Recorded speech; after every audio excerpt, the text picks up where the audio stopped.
Today we've got a great revenge story on somebody that tried to shut down a business. We'll get into that in a bit, but first, enjoy your new refrigerator. I recently bought a new refrigerator. At the time of purchase, I told them I needed the new fridge delivered and the old fridge removed. They said no problem and charged me an extra fee for that. When I called the day before the delivery to confirm the details, I'm told for the first time that the removal of the old fridge isn't included, but that the driver would still remove it for $20 cash. I'm irked, but whatever, it's just an extra $20. The driver arrives with a new fridge and tells me my doorway isn't big enough and that my door will have to be taken off the hinges, and that costs an extra $40 cash. But wait, that's not all. The doors to the new and old fridge also needed to be detached and then reattached to allow the move in and out, and this costs an extra $20 cash. I'm aggravated, but feeling like I'm over a barrel, so we can proceed. While he's working, the delivery guy starts asking me questions about the old fridge.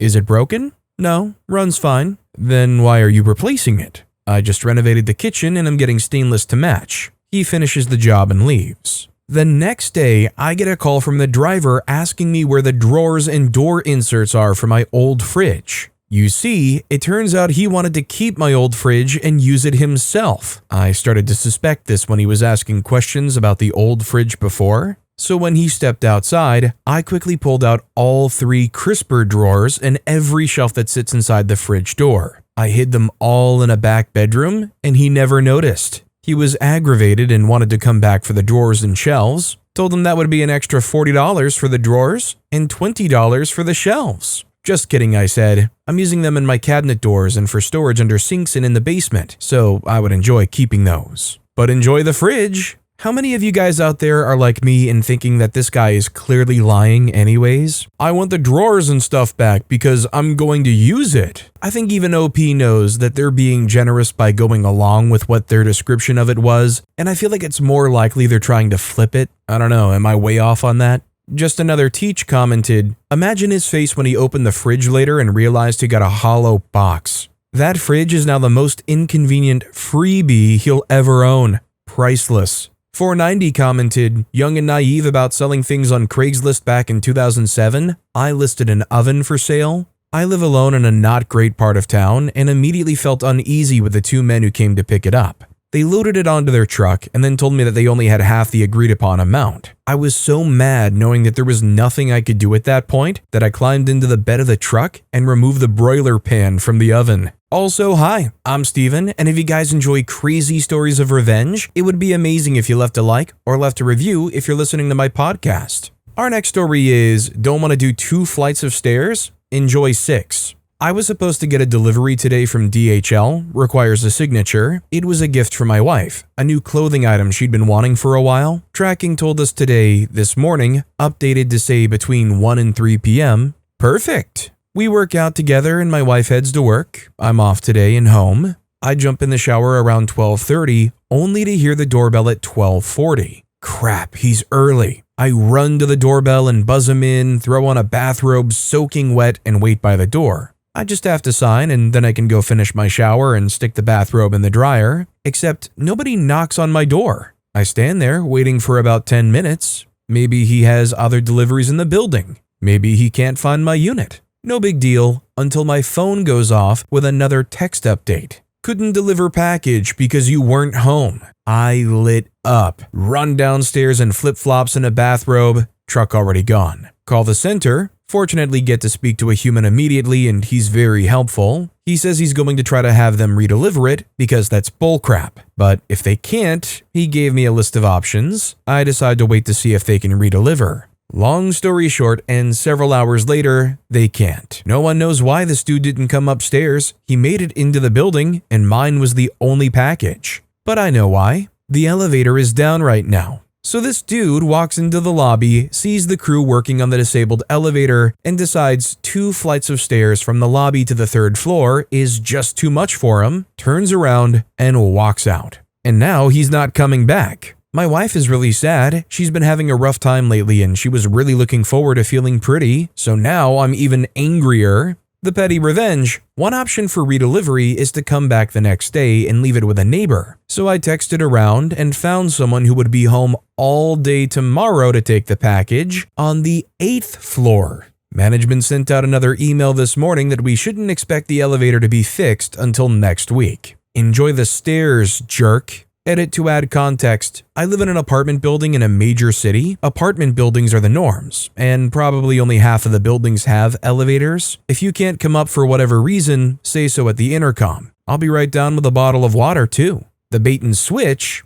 Not cool. Yeah, I think this is a flawed revenge here because there's no guarantee that if this is by any of the most common delivery services, that the same person is going to be sent out in 2 successive days in one area. In fact, I know people personally who work for delivery, for the big rainforest company that has an entire fleet out every single day. The way they describe it to me, one day they could be working in one city, and then the next day they're working in a city that's 15, 20 miles in a different direction. Certain Story 173 commented, I live in a house that had a daylight basement. The house was up about 16 steps. It was very common for my neighborhood. I waited and watched for it. My porch was roofed, top of stairs. A home store delivered my furniture in the box to me, and they left it at the foot of the stairs in the rain in a puddle. I get that it was heavy, but I paid for porch delivery. The pressed wood was ruined. They had to come back out and get it. I had to wait for a new one.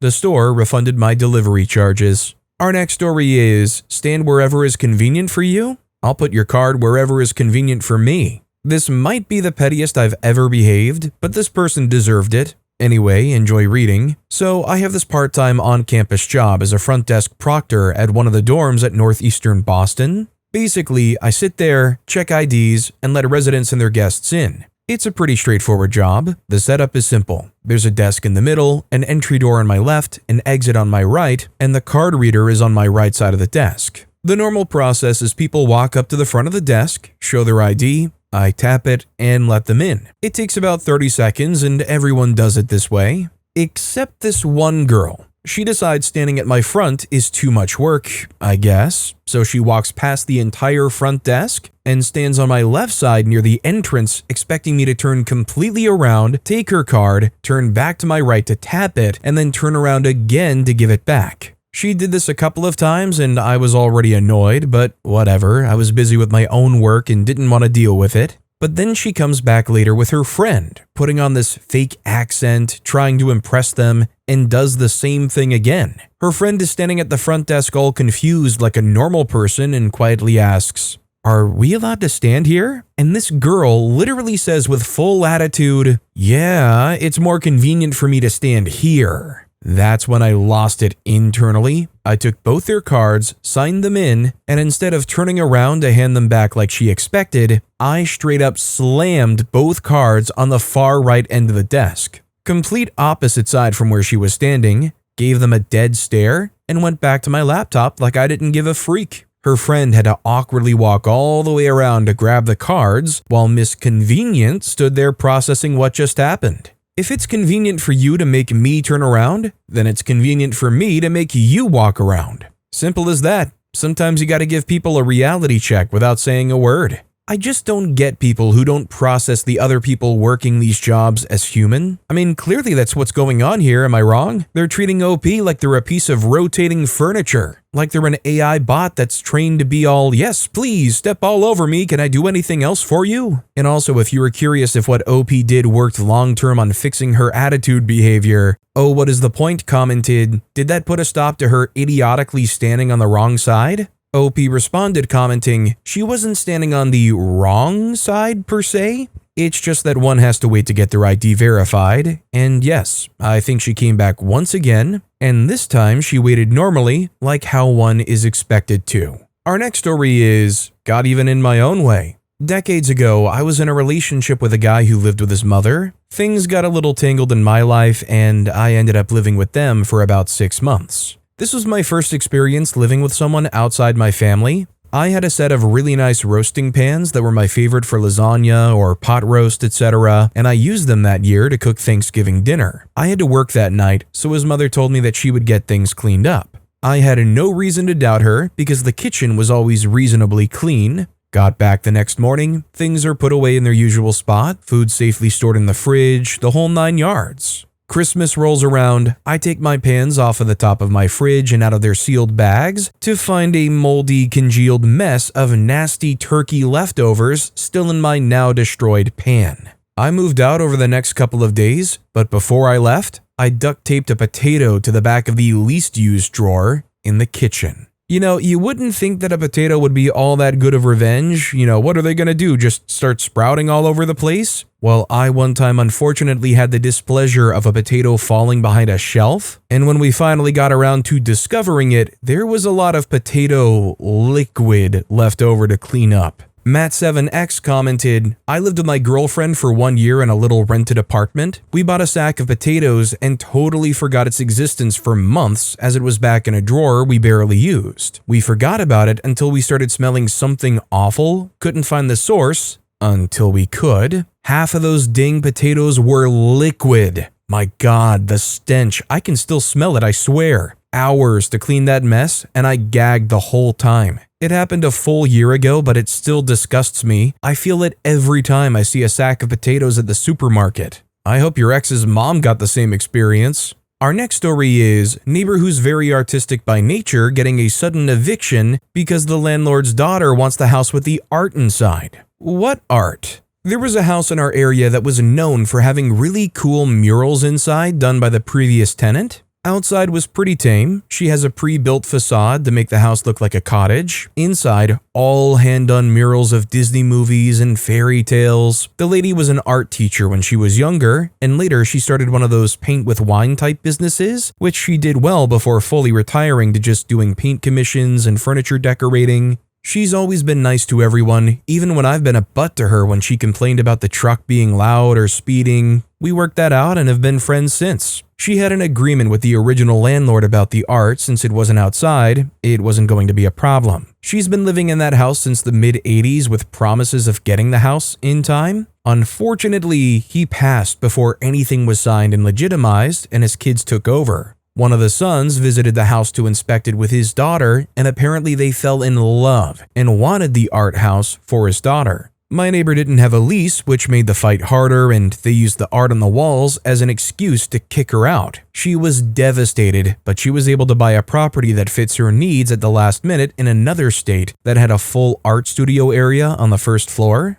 She originally wanted to leave the house as is without the cottage-looking front, but my friend offered to restore the house to Rebecca standards for free since he needed to figure out how to use powered paint sprayers. He also had a friend that did landscaping to help her with the front of the house. She agreed, and we moved all of her furniture out to storage units, and my friend let her stay in his guest house free of charge if she did a mural on the living room wall. She had the house cleaned out in a week. On the second week, they buffed all the walls with sanders. All the murals from the front to the back were gone. It just looked like blotches of colors. My friend, being the ever-diligent painter that he is, masked anything that wasn't paint and sprayed Kills primer everywhere with his new toy sprayer. This thing was pretty bad, but you can spray a whole wall in 4 passes. After the paint dried, he used his Rebecca collection of colors to essentially kill the character of the house. Rebecca condition is what we call flipper houses. It's always the same freaking colors, white with grays all over the house and the crappy dark tone Pergo flooring.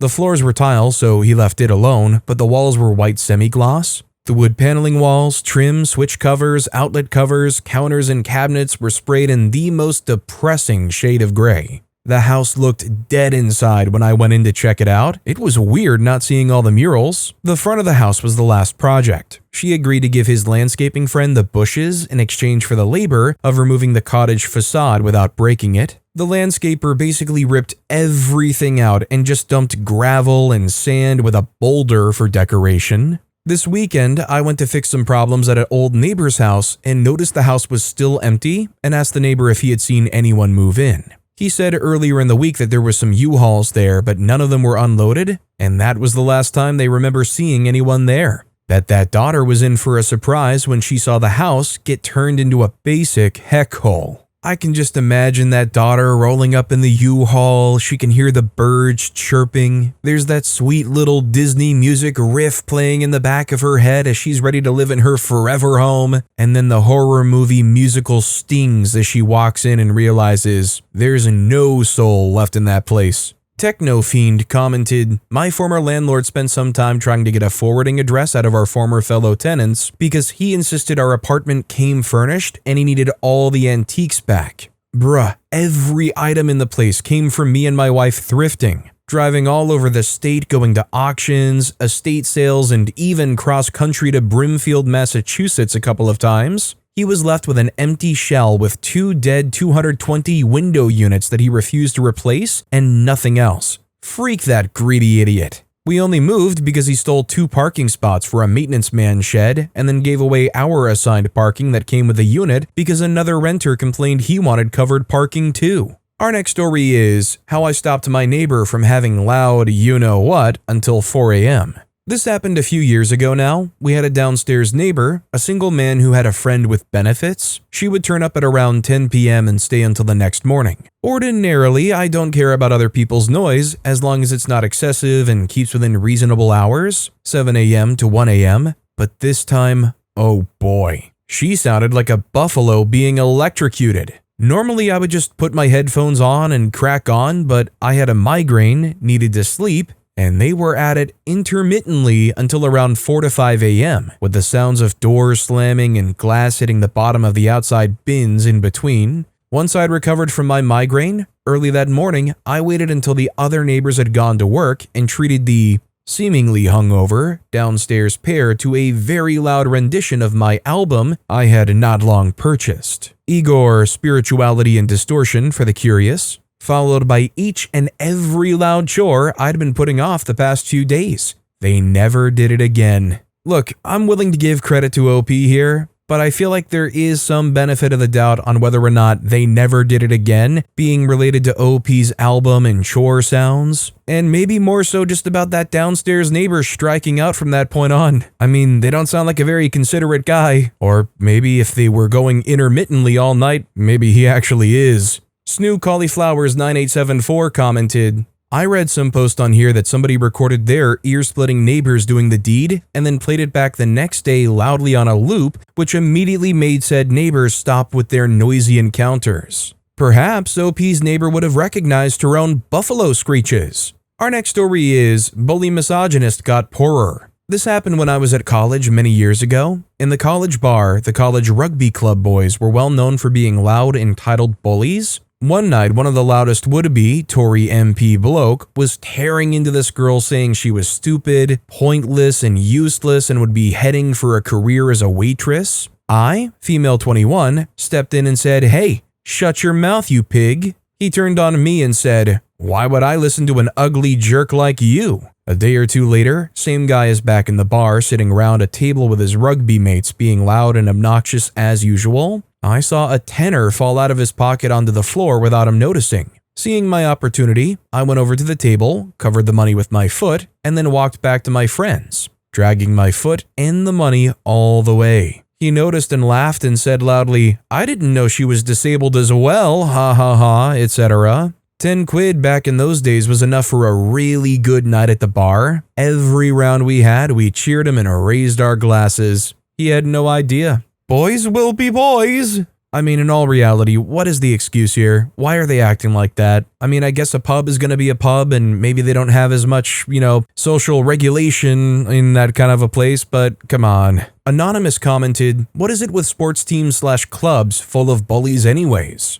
Joe replied, "Based on personal experience, god-awful parents that instill always win and no temper management skills, concussions leading to more aggressive behavior, and social clout." This next story is, be careful who you include in the CC lists on emails. It might come back to bite you. I used to work for a major financial services company and was in charge of their back office systems. This is where trades are processed and all the money and stock movements actually take place after the trade is done. One day, I received an email from the head of finance going on about how one of the systems I took care of had lost over $1 million. She claimed that she had spent the whole morning looking and the money is just missing, and so the system must have lost it. In addition to sending the note to me, she had copied the COO, the CIO, and a host of other senior staff. This was a bit out of character. I usually got along fine with this person, so I took her at her word and started to investigate. Fortunately, this was a system I knew intimately, and so I was able to quickly track down what had happened. I then hit reply all and sent the following. I have looked into the matter and discovered that the amount in question was moved using a manual journal transfer under the reference of KB01254 on date. As you are aware, the journal references are a combination of a unique number and the initials of the user that made the transfer, and that KB is the initials assigned to you.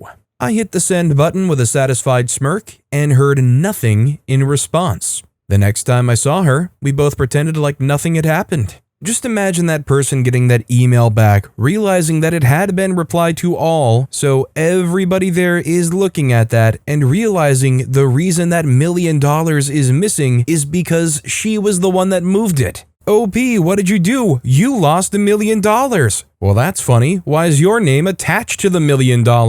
Upset Ad 147 commented, I had to send someone a report I put together. He replied back, copying everyone, that it was incomplete. I double-checked and mine was good, but it was multiple pages, so I replied all back with, scroll down. Didn't get any response back. Mama Crocker replied, I had someone report to me that her coworker hadn't updated a spreadsheet in months, and she was frustrated that he wasn't taking care of his work again. She had numerous complaints about him. The next day, thankfully, before I had time to address it, she sheepishly admitted that he wasn't up to date. She just hadn't looked at the correct tab. People are so tiring sometimes. Our next story is Road Rage Revenge. Today I was on the highway heading out to our summer place. 2-lane highway at 9 a.m., minimal traffic. We're all good. As I'm passing a rig on the highway, some idiot starts riding my bumper, like almost in my back seat. I can see him flailing his arms and yelling. My cruise control is set at 120 kilometers an hour, so not like I'm going slow. As he was passing the rig, he makes a dangerous swerve right in front of the truck, passes me on the inside lane, gives me the middle finger, and starts brake checking me, being a total butt. But the idiot has his company's name and phone number in huge letters across his rear window. At this point, I'm ticked off and I can be a petty jerk. So I called the number hoping I could get the guy driving the car. A man answered and I asked if it was him driving like a maniac on the highway. He said no, he was in town. I told him what the clown with his company's name was doing on the highway, and the gentleman thanked me and said that he would deal with it. Because the jerk is still ahead of me, I see him answer his phone followed by a lot of hand waving. He then pulled into the right lane and slowed right down. As I passed him, I was laughing my butt off because it looked like the boss was tearing a strip off him. Let that be a lesson to everyone. I may look old, but I don't mind taking the time to ruin someone's day. Rant complete. Thanks for listening. I've heard a couple of revenge stories that are kind of similar to this, and it always makes me wonder, why would you go out there and drive like an absolute moron when you have your name and your company's phone number plastered on the side of the vehicle or the back of it? You know how many times I've been driving and I see one of those semis go by and on the very back it says, "How's my driving?" with a phone number, call to comment. I almost wish that I could have a moment like OP did. Meathorn commented, I had a similar situation, going a little more than the speed limit, passing a truck rig and a car behind me so close to my car that I couldn't see its hood in my rearview mirror. The gal driving it did the same cut in front of the truck maneuver and sped on ahead. I had extreme satisfaction seeing that same driver pulled over by highway patrol not long after that. Chuckity Bye replied, I had a lady try to cut me off going straight from a left turn lane, then got stuck behind me as the road narrowed to a single lane as the speed limit dropped a lot. I slowed down to the exact speed limit, and as soon as the road opened up again, she flew on by. What I knew that she didn't was the state trooper that always waited right at the widening. Seeing her pulled over was so satisfying. Our next story is, try to shut down my business? You need Jesus. My wife and I started a business around 4 years ago. We never expected it to grow as quickly as it did, however, and before we knew it, we had to move to a larger premises. One of the neighbors in the adjoining street got a bee in his bonnet about this, as he ain't a fan of change. Cue him making so many complaints to the local council that he was put on the vexatious caller list. This still didn't slow him down though, and I caught him verbally abusing my wife because someone parked in his driveway. When she pointed out that the person in his driveway had nothing to do with us, he got right in her face and threatened to get rid of us once and for all before storming off. Apparently throat punching an old man is frowned upon, so I sat down and thought to myself, what would Jesus do? I'd like to believe that he would find the poor old guy's phone number and subscribe him to all of the text services that the Jehovah's Witnesses have to offer, which, as it turns out, is quite a lot. The nice thing is that once all of those study courses finish, they continue to text you friendly messages every day or two for the foreseeable future.